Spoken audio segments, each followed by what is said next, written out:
pessoal, tudo bem? Nós estamos aqui para gravar mais um episódio dos Advogados Sala 21. Nós vamos falar sobre planos de saúde. O impacto do plano de saúde agora no mercado. Ela vai falar um pouquinho sobre a experiência dela de vendas, né? Desse mercado de vendas, como que funciona. A parte jurídica, eu e o Durval, nós conhecemos, que a gente atua nessa demanda. Estamos aqui com a Cláudia Santana. A Cláudia Santana é especialista em plano de saúde já há bastante tempo. A Eliana também. Estamos aqui com o Dr. Durval, que ele é advogado especialista em planos de saúde. Eu também sou, tá? Nos fala um pouquinho, Cláudia, como que está esse mercado? Nos conta um pouquinho sobre isso. O mercado atual está um pouco nebuloso. Nebuloso porque nós estamos passando por momentos de mudança, transformação no segmento, né?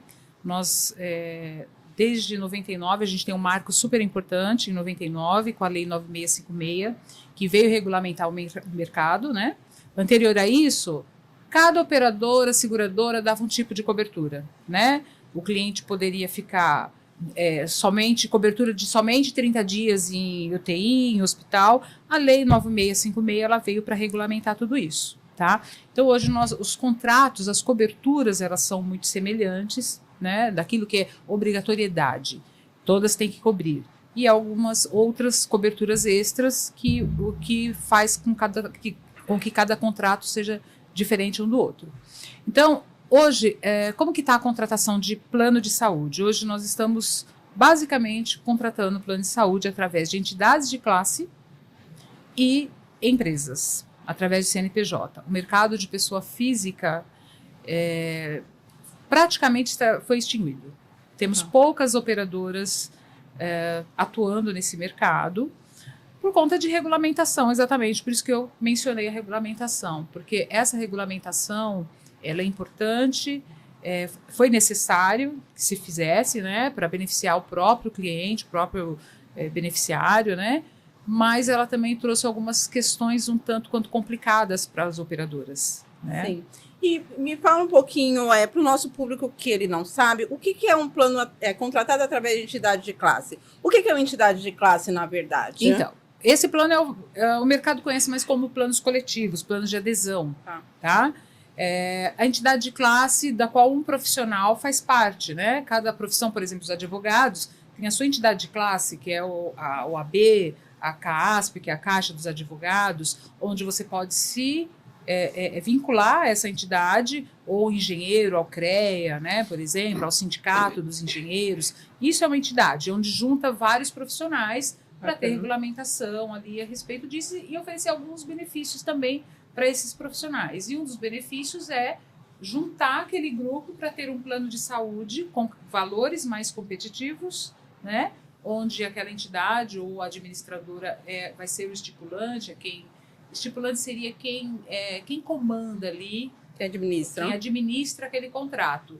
E essas pessoas, esses profissionais, vão fazendo uma adesão individual, por isso que é mais conhecido como plano de adesão. Mas ele é mais barato que o mercado? Sim, acaba tendo um custo melhor, porque você tem um grupo de pessoas, né? O plano de saúde, ele é um mutualismo, né? Uma pessoa paga, né? Todos pagam para que um utilize, ou dois, aquele número, né? Então, é sempre essa conta. Então, quando você tem um grupo de pessoas juntas, você tem uma competitividade melhor com os custos. Mas é mais interessante a pessoa ter um plano de adesão ou por um CNPJ? Não? É mais interessante ela ter um plano por um CNPJ, por questões contratuais, né? Questões contratuais do CNPJ, ela é vinculada diretamente com a seguradora.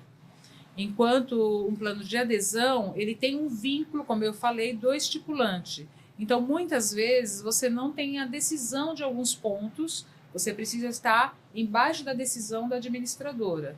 E pelo CNPJ, não. A sua contratação é diretamente com a seguradora. Mais uma outra pergunta. Não seria mais interessante, por exemplo, as pessoas terem um plano individual? Seria.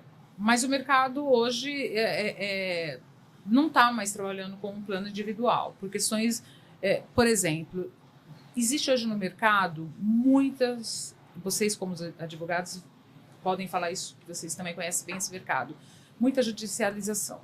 né? Isso complica muito a vida das seguradoras. Por quê? Porque a ANS a todo tempo está atualizando aquele rol, que são as coberturas exigidas, como eu falei, da lei ali, eles estão sempre atualizando com procedimentos novos. E esses procedimentos são procedimentos caríssimos. E o plano individual, existe uma forma de regulamentação, de reajuste, que não permite que a operadora coloque esses procedimentos novos, caros, e passe esse valor extra para o cliente, né? Isso só pode ser feito no contrato coletivo. Então, eles não têm como assumir aquele novo procedimento caro para o cliente sem que haja um pedido judicial. E é aí onde que as operadoras não têm interesse de trabalhar nesse mercado por conta desses detalhes. Ou seja, então, hoje o mercado não tem muito planos individuais, é isso? É isso. Só tem mais planos coletivos, por adesão, onde você precisa se vincular a alguma entidade de classe, como eu expliquei, ou você ter um CNPJ, até mesmo tendo uma MEI. Se você tiver uma pessoa, tem operadores que aceitam até aquele único empresário no seu contrato, é possível. Mas, por exemplo, a pessoa pode fazer, por exemplo, fazer uma MEI hoje, que é o microempresário lá, e fazer um plano de saúde em seguida? Ela faz hoje, amanhã ela já pode? Em seguida, não. Né? Não, ele tem um prazo, um mínimo de 6 meses de MEI ativo, né? Porque no passado não tinha essa exigência. Mas aí houve uma procura muito grande de pessoas que estavam abrindo MEI somente para a contratação do plano de saúde, né? Justamente por conta das operadoras não oferecerem mais o individual, né? O plano individual. Então, foi uma brecha que se encontrou de fazer essa contratação através da MEI. E aí, as seguradoras, enfim, perceberam essa movimentação do mercado, né? E começaram a colocar aí um pedágio de 6 meses. Então, primeiramente, um MEI ativo por 6 meses, e aí sim a contratação do plano de saúde. Isso. Sim. E em relação, eu já ouvi falar que tem algumas pessoas que fazem plano de saúde fora da localidade onde ela mora, por exemplo, no interior, que isso é mais barato. Como que funciona isso? Vocês sabem? Ou é só eu ouvir falar? Vocês sabem como que funciona isso?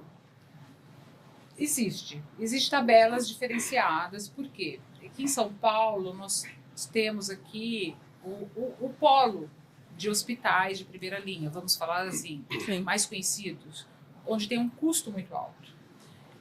Então, com uma análise da seguradora, eles verificaram que pessoas, por exemplo, que moram no interior, próximo a São Paulo, eles já não utilizam esses hospitais aqui de São Paulo, né, da forma que que mora aqui na capital. Isso, então, acaba impactando no custo. Então, é justo que essas pessoas que não utilizam hospitais esses tão caros tenham um custo menor. Então, é um plano regionalizado, é isso? Existe plano regionalizado, mas existe também o plano nacional. Tá? Essa pessoa pode contratar uma seguradora que dê cobertura nacional, mas que dê uma tabela para ela diferente, porque isso ela é interessante. mora no interior, Sim. né?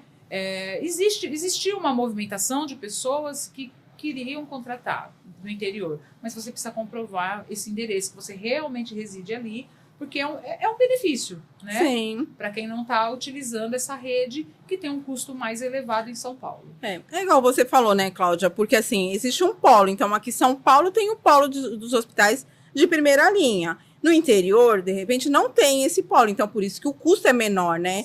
Essa negociação entre a seguradora, a operadora com esse hospital é menor. Sim, e às vezes, e muitas vezes são hospitais também de primeira linha. Sim. Na qualidade dos serviços, mas eu digo na questão de custo hospitalar. Sim. Você não vai comparar, por exemplo, todo mundo conhece um hospital como o Albert Einstein, o Sírio-Libanês, que tem medicina de ponta, muita pesquisa, tudo diferenciado. Sim. Tem um custo para isso, né? Sim. E às vezes você está morando em Sorocaba, tem um bom hospital em Sorocaba, você vai utilizar mais a rede ali. Então, você tem um benefício. Mesmo porque a pessoa mora lá, ela não vai passar mal, sair de lá para vir ser atendida aqui, porque não faz muito sentido, não é isso? Mas caso ocorra, vamos supor, né? Como você perguntou para mim, Rosa, de ser regionalizado. essa pessoa contrata um plano que é nacional, mas ela está usando lá e ela vai pagar um pouco menos. Sim. Porque ela está usando, o dia a dia dela é ali. Mas suponhamos que essa pessoa tem um problema de saúde um pouco mais sério, um problema grave, que ela queira um outro hospital de uma referência para tratar o problema de saúde dela. Ela pode vir para cá, para São Paulo, para tratar? Ela pode. Se ela tiver um plano nacional, ela pode, mesmo tendo esse custo menor, ela pode vir utilizar esse de São Paulo, porque é uma coisa eventual. Não é aquilo, não é o dia a dia dela da utilização, mas ela tem direito de utilizar sim. Ô, Cláudia, voltando um pouquinho ao que você falou no início de adesão e de CNPJ, se é o profissional que é casado, tem família, os dependentes, marido, mulher, filhos, podem entrar também nessa pólice? Podem. Mas sempre haver o titular. Quem vai ter esse vínculo com a entidade de classe vai ser o titular. Certo. E os seus dependentes vão entrar nesse plano como dependente dessa pessoa. Tá. E quando for CNPJ? Também pode ser. Vai ser. Seria o cônjuge, filhos, os que nós chamamos de herdeiros legais. Tá. Eles podem entrar como beneficiário. Dá para ter uma ideia assim de custo entre um CNPJ e adesão? Qual seria mais atraente? Depende. Cada caso realmente é uma questão de consultoria mesmo, certo. Vendo aquilo que o cliente precisa, qual que é a necessidade dele. Hoje, por exemplo, a nossa consultoria está um pouco mais diferenciada do que já aconteceu um tempo atrás, há alguns anos atrás, que o cliente tinha muitos hospitais na rede que ele não iria nem utilizar, mas ele tinha e ele pagava por aquilo. Hoje, a coisa está um pouco diferente. Você precisa se concentrar. Qual é o hospital que eu vou precisar? Eu moro na Zona Oeste. Eu vou utilizar um hospital caro que existe na Zona Sul? Não. Provavelmente, se você passar mal, você vai no hospital mais próximo da sua casa. Sim. Né? Então, a gente aconselha hoje o cliente, olha, esse plano aqui, ele vai ter uma rede menor, mas ela é uma rede que te atende. Você não precisa de tantos hospitais, porque tudo isso tem um custo, sabe, Durval? Uhum. E as seguradoras estão realmente revendo toda essa questão do custo para que o cliente também tenha um custo um pouco menor para manter esse plano de saúde. Certo. Né? E a rede credenciada, ela impacta diretamente nisso. Mas tem pessoas que procuram produtos com aqueles hospitais, com aqueles laboratórios específicos que ela quer, né? Sim. Mas assim, um alto padrão, né? Começa aí essa conversa, né? Qual que é o hospital, qual que é o laboratório que você não abre mão de ter no plano, ou muitas vezes a pessoa fala, olha, eu gosto desse aqui, mas eu aceito, tudo bem, fazer esse outro laboratório, esse outro hospital me atende. E aí a gente vai avaliando o custo. A gente está falando de São Paulo, por exemplo, né? Vamos citar só São Paulo, que é grande, né? E onde concentra maior número realmente de segmentos, né? De serviços. Então a gente tem Zona Sul, Norte, Leste, Oeste, enfim. A pessoa contrata um seguro com tais hospitais, tais laboratório. Passa um tempo, vem o plano de saúde, como a gente já viu, já estou criando polêmica. Tira um laboratório que a pessoa contratou, tira um hospital que a pessoa contratou, que ela contava com aquele hospital. Como que você tem observado esse cenário aí? Isso é uma questão polêmica, como você falou. Por quê? A gente sabe que o cliente contrata já com essa expectativa de utilizar esse é da rede, né? Hospital e laboratório. Porém, é contratual. A seguradora pode alterar essa rede a qualquer momento. Certo. Né? Não, isso é importante esclarecer mesmo, né? Ela pode alterar desde que ela coloque um outro, substitua aquele atendimento que a pessoa tinha no hospital por um outro hospital semelhante ou laboratório semelhante. Certo. Ela tem que sempre orientar o cliente, deixando de atender esse aqui, mas você tem esse. Já só adiantei um pouquinho, porque a gente já recebeu várias queixas de clientes, né, com relação a isso, né? Olha, doutora, o plano de saúde eu contratei gente que, assim, clientes que têm plano de saúde há anos, né, e que de uma hora para outra foi... É o que a seguradora, vamos falar seguradora, né? Sim. A operadora, o que eles fazem mesmo, eles movimentam, né? A rede credenciada deles. Sim. Então... porque é uma negociação, né, Val? Exatamente. É uma negociação que ela acontece de tempos em tempos, né? A seguradora senta com aquele credenciado e vai negociar os valores de serviços prestados. E muitas vezes não entra num acordo. Não é porque simplesmente a operadora, a seguradora, quer tirar aquele... Não, vou deixar de dar para o cliente esse credenciado. Não, é porque não houve um acordo. A seguradora tem o valor máximo que ela vai entrar para aqueles procedimentos, só que se não chegar num acordo ali com aquele credenciado, infelizmente ela não tem outra solução a não ser...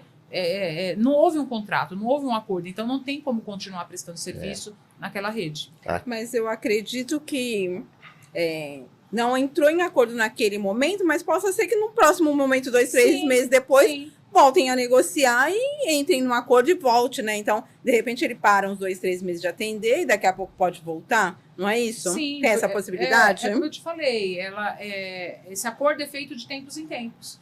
Principalmente quando há demanda de clientes para aquele local, né? Às vezes tem muito cliente que vai ali, aí a seguradora volta a falar, olha, a gente tem uma demanda importante aqui para essa região, para esse estabelecimento, vamos voltar a negociar? E aí pode ser que volte, sim, a esse atendimento. Na verdade, tem várias seguradoras, várias operadoras no mercado que elas têm rede própria, não é isso? Sim, Como que funciona isso? De repente, eu contratei para atender o hospital XPTO. E aí eu preciso de uma cirurgia, ele não me dá aquele hospital, ele me dá a rede própria dele. Você tem muita reclamação em relação a isso? Sim, isso acontece bastante. E eu acredito que isso é uma falha na hora que o cliente contrata. Uma falha de informação, muitas vezes.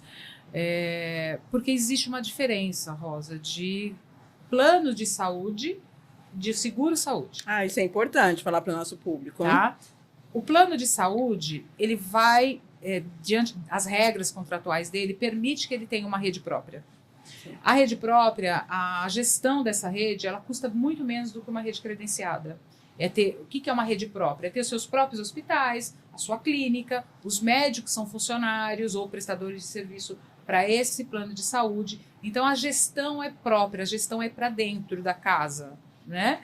A seguradora já tem uma gestão um pouco mais inchada, porque a regra do contrato de seguradora é reembolsar serviços médicos, né? Então, você vai utilizar, não é que você vai pedir reembolso de tudo, porque existem esses acordos que a gente havia falado anteriormente, sim, que eles têm um acordo de custo, então você utiliza lá o seu cartão digital, a rede, para que a seguradora pague diretamente. Mas a seguradora, por regras contratuais, ela não pode ter rede credenciada.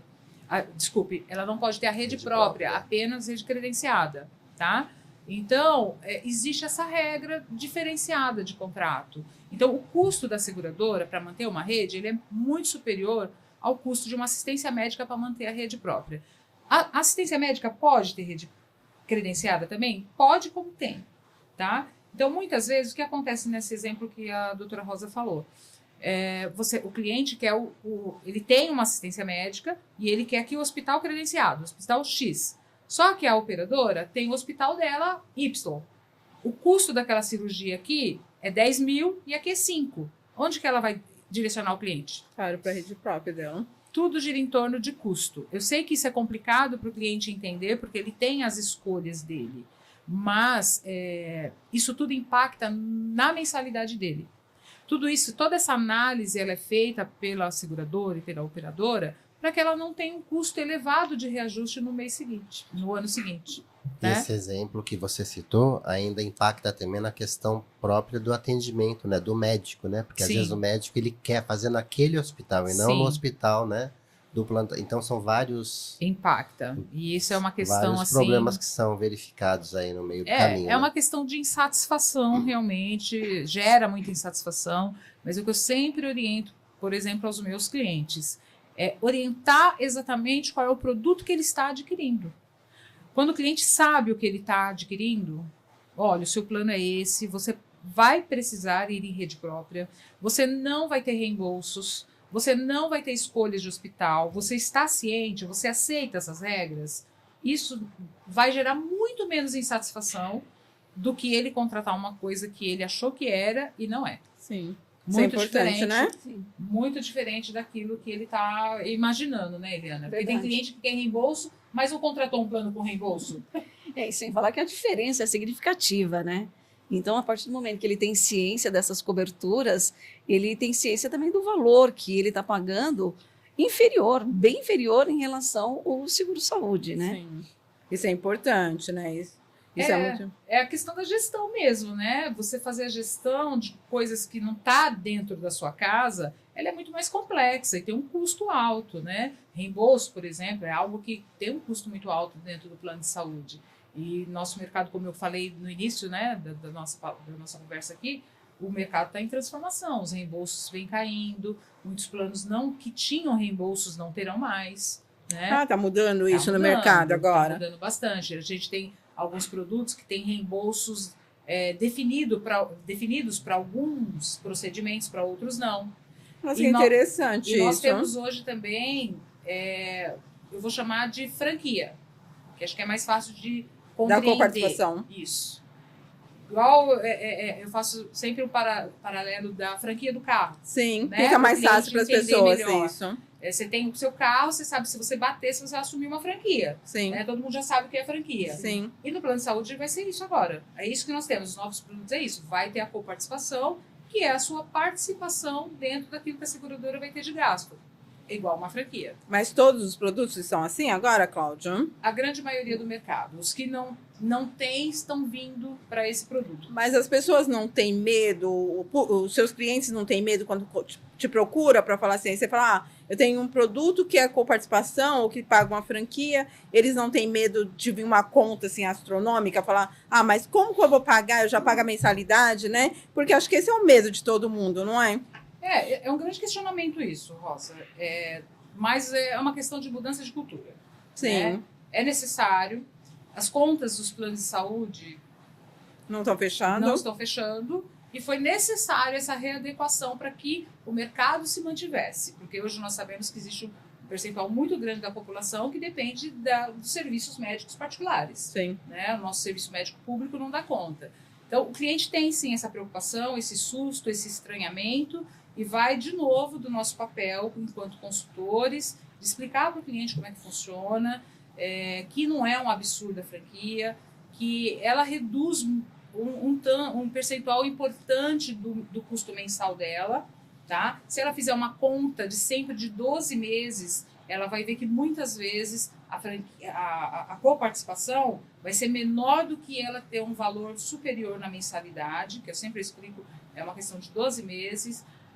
Tem também a questão de que existe um teto, né, para essa coparticipação, sempre em percentuais de 20%, 30%, não vai ultrapassar daquilo. E a grande questão sempre se eu for internado. Sim. Né? As pessoas se preocupam, porque é um custo altíssimo, né? Porque consulta e exame, talvez as pessoas não pensem isso, né? Mas pensa na internação, né?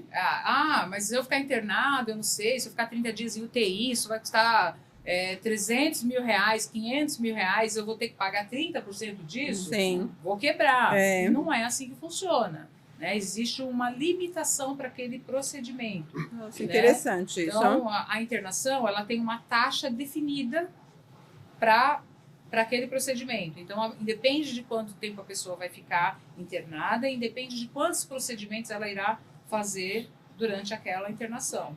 A internação é X valor. Então, é só aquele X valor que ela vai contribuir. O restante a seguradora vai assumir.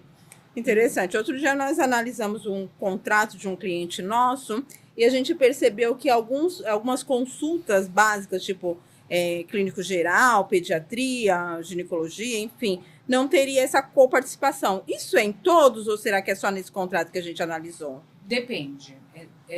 Essas regras, elas são de operadora para operadora, cada seguradora estabelece, isso é importante. Qual vai ser a sua forma de coparticipação. Porque muitas vezes a consulta não é o que impacta. Hoje no mercado, o que mais impacta nos custos são as terapias. A terapia hoje, porque hoje tem muitas pessoas diagnosticadas com síndromes, né, importantes, que precisam de terapias importantes, né? E então isso impacta bastante. Então tem operador que fala, bom, eu não vou colocar para consulta, porque isso não me gera um custo tão grande, para exames também não, mas eu vou colocar aqui para terapia, tá? Internação e terapias, né? Porque se a gente pensar, né, Cláudia, consultas e exames não impacta mesmo, né? O que impacta mesmo, eu acho que é uma cirurgia de grande porte, um exame específico, internação, sim. né? Eu acho que isso que impacta no valor final. E assim, tem muitas pessoas que às vezes passam o ano inteiro e não utilizam o plano de saúde, não é isso? Verdade. E tem também o outro lado, né? Que eu havia falado da nossa mudança de cultura também. Nós antes tínhamos, na verdade, o plano de saúde, aquela carteirinha no cheque branco, o cheque em branco da operadora. Você pegava a sua carteirinha e você ia lá, gastava o quanto você queria, pagando simples aqui o seu valor de mensalidade, Sim. independente de quanto aquilo impactar no contrato ali, né? Então, hoje é repensada essa questão. Não dá mais para ser um cheque em branco. Esse cheque tem um limite para você gastar, né? Porque existe um limite daquilo que você paga. E também é uma mudança de cultura no sentido da utilização médica. A coparticipação, ela promove isso. Principalmente, vamos pensar no aspecto de uma empresa com muitos funcionários. Tem funcionário que vai num pronto-socorro que tem um custo altíssimo para uma dor de cabeça. E isso é uma cultura, né? A gente passou mal, né, Eliana? E aí a gente, vamos no hospital, vamos para o pronto-socorro, né? E é difícil mudar essa Mas cultura. eu acho que essa cultura, essa história de coparticipação, acho que ela veio com as empresas, né? Sim, porque sim. antigamente não era assim. E às vezes as empresas colocavam essa coparticipação para o funcionário pagar alguma coisa também, só para ele também, às vezes, não ficar pegando atestado. não pegar atestado. Porque assim, acontece. muitas vezes o funcionário ia só para pegar atestado. E aí impactava no valor final, Sim. na sinistralidade da empresa, no final, não é isso? Isso. E hoje não tem mais isso. Então, quase todas as empresas têm coparticipação, não é? Sim, e é como você falou, veio das empresas essa cultura da coparticipação, veio para os grupos, para os planos de adesão e está vindo para os planos individuais, os poucos que tem. Você me fez lembrar uma passagem que eu tive aí há um bom tempo atrás, né? Uhum. Quando eu trabalhava numa grande empresa aqui em São Paulo, na área da saúde. E junto com eu, advogado, junto com a área de RH, estava fazendo a implantação de um plano de saúde, né? De uma seguradora. E o plano era para toda a empresa, todo o grupo. Eram mais de 10 mil funcionários e era com coparticipação. Estou falando de algo de 20 anos atrás, mais ou menos, né? Então eu acompanhava os gerentes de RH nas palestras, só era para acompanhar, mas era uma diversão, porque ele falava assim de um jeito tão bacana, mas para, como se diz, conscientizar mesmo as pessoas, porque a gente tem, dentro de hospitais, por exemplo, a gente tem empregados que têm 4, 5, 6 filhos. E se vai numa situação dessa que você citou, a um pronto-socorro, ela vai com todos os filhos. E aí não é só ela que vai passar, ela vai passar essa passagem aí que ele sempre alertava, ó, não levem todos os filhos no pronto-socorro, porque senão vai encarecer para conscientizar a pessoa, porque ela vai ter aquela participação, né? Às vezes a criança não tá nem doente, quer levar junto, né? Já não tem a Não, a questão, leva no pediatra, só que o pediatra é uma consulta, e não um pronto-socorro. Exatamente. Não, eu me lembrei que saiu. Não é bem mais o assunto aí, mas é essa linha mesmo, viu, Durval? De conscientização mesmo. Agora, você tocou também num ponto interessante, que do limite, né, que você falou. Sim, sim. Que além da coparticipação em consultas e procedimentos, tem um limite para internação ou para alguma outra situação, exames mais complexos, porque eu lembro também de alguns casos contratos que eu analisei dentro da empresa, que tinham como fator de moderação uma coparticipação de 20, 30%. Se eu não me engano, acho que cheguei a ver até contratos de 50%. Eu achei um absurdo. 50% de coparticipação, né? Embora há dentro da ANS uma normatização que acho que é até 30%. Sim, hoje o mercado opera até no máximo 30%. Mas eu cheguei a ver 50%. Falei, nossa, isso eu nunca vi, né? Me assustou. Mas além desse, são vários fatores de moderação que tem, né? Além da coparticipação, tem esse limite também, né? Que é um valor definido ali no contrato, né, Cláudia? Sim, existe um valor, né, de cada procedimento limitado ao percentual. O que é esse percentual? É uma dúvida que o cliente sempre tem, né, para compreender. Percentual do que eu vou pagar? Percentual do serviço médico pago da tabela da operadora, tá? Então, eles têm lá definido, tanto por consulta, tanto para cada exame. Eu vou pagar 20% daquilo que a operadora paga para o seu credenciado.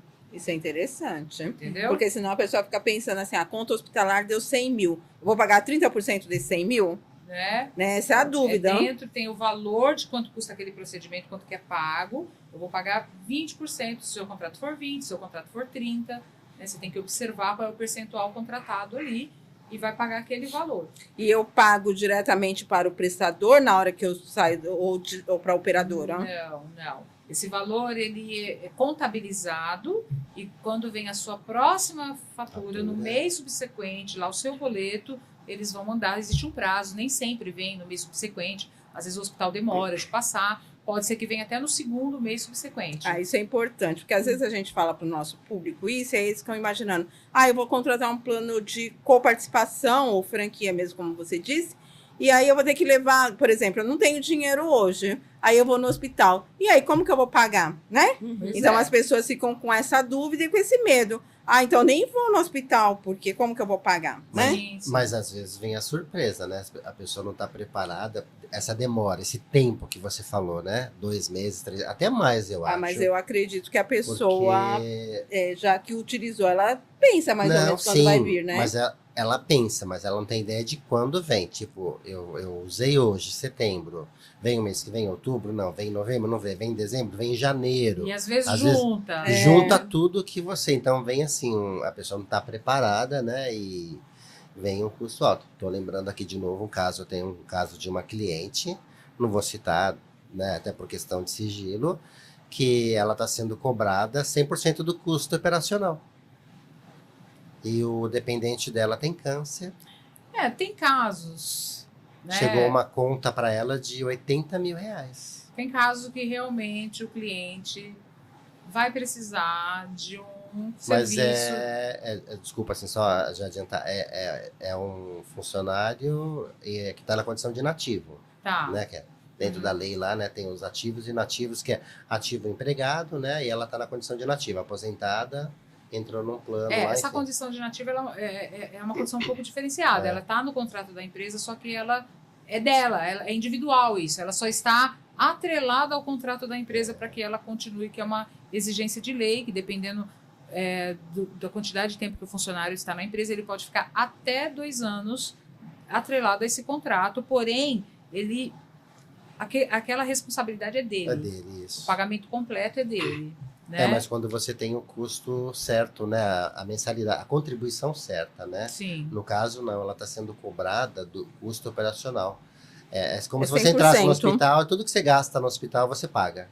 Não, aí eu acho que, nesse caso, por isso que ela procurou você, que precisa de um especialista, precisa de um especialista para ler as letrinhas pequenas desse contrato. A Rosa me acompanha, esse processo está dando uns precisa ler direitinho as regras desse contrato, não ver se ninguém se enganou no meio dessa história. Não, que houve no meio do caminho havia uma pedra.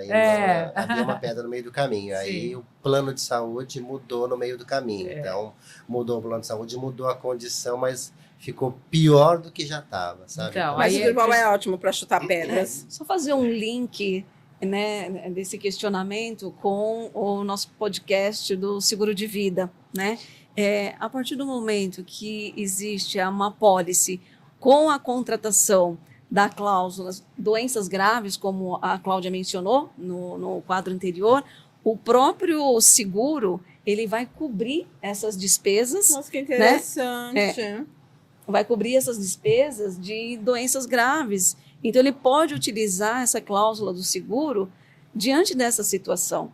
Né? Então, é esse link que a gente faz com o quadro anterior, quando a gente mencionou que no seguro de vida existe cláusulas, existe coberturas que ampara, né, a pessoa no momento de uma invalidez, no momento de uma doença grave, como é o caso aí do seu cliente. Então, isso iria atender bem essa condição em que ele está vivenciando hoje e talvez não precisasse nem judicializar essa situação, seria muito mais rápido, estresse, né? Porque a pessoa já está doente, acometida de uma doença. e ainda tem todo esse custo. Já pensou? Você está doente, internado, você recebe uma fatura de R$80 mil. É muito complicado isso. Eu consegui Verdade. suspender a cobrança, tá? Mas Tá. não o atendimento. A assistência, ele continua... Mas é interessante, ô Durval, essa história do seguro de vida cobrir Sim. esses custos, né? E como que fica, Cláudia, por exemplo, uma pessoa que tem uma doença grave, ela te procura para mudar de plano que ela não está gostando, descredenciou o Hospital XPTO e ela está querendo mudar. Como que funciona tudo isso? Aí é um processo complicado. É um processo que precisa se avaliar muito cuidadosamente, porque toda vez que você muda de contrato, você cumpre novas carências, tá? O que o mercado faz com essas carências? Faz o que nós chamamos de um aproveitamento. Eles analisam, tá, você vem para cá, eu vou aproveitar já essas carências que você cumpriu, exceto algumas. Que, por exemplo, a doença pré-existente e parto, né? Então, aí essa pessoa vai ficar como? Sem tratamento, né? Para essa doença que Complicado. ela já tem.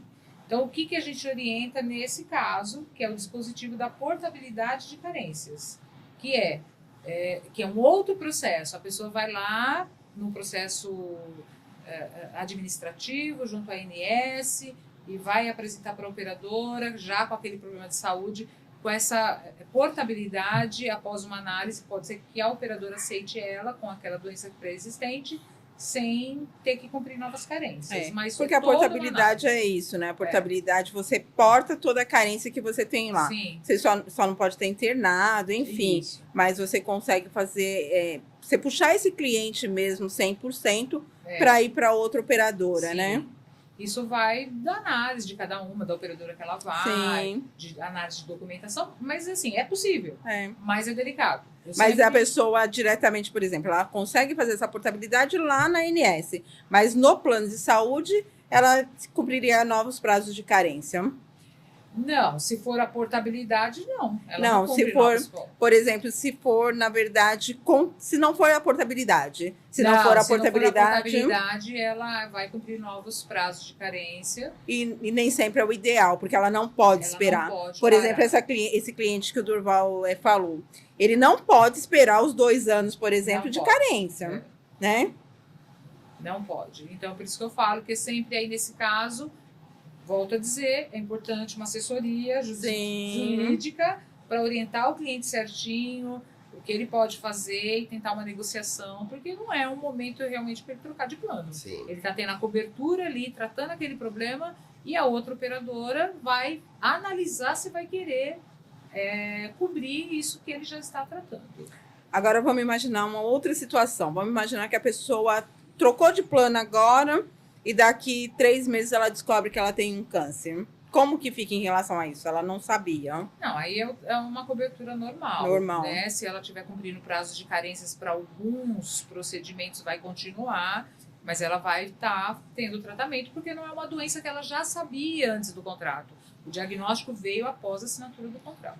É, porque a pessoa assina uma declaração de saúde, Sim, né? sim. Então ela declara ali o que se ela omitiu, talvez, e é detectado isso, né? Não, a declaração de saúde ela tem que ser feita de boa fé. A pessoa Exato. tem que declarar, porque depois, assim como no seguro de vida, isso pode ser depois um problema para ela, porque pode se cancelar o contrato se a seguradora descobre que ela omitiu informação. E as seguradoras vão atrás, porque eu já vi casos, Vão. né, que vão atrás, né, para... Mas claro. muitas vezes a pessoa nem sabia, né, Durval? Tem algumas doenças que, por exemplo, a pessoa pode começar a ter alguns sintomas, mas ela não sabe qual que é a doença. Então, cabe à seguradora ela fazer, na verdade, essa triagem, né? O marco é diagnóstico, né? Sim, O marco da doença é o é o diagnóstico. diagnóstico, sim.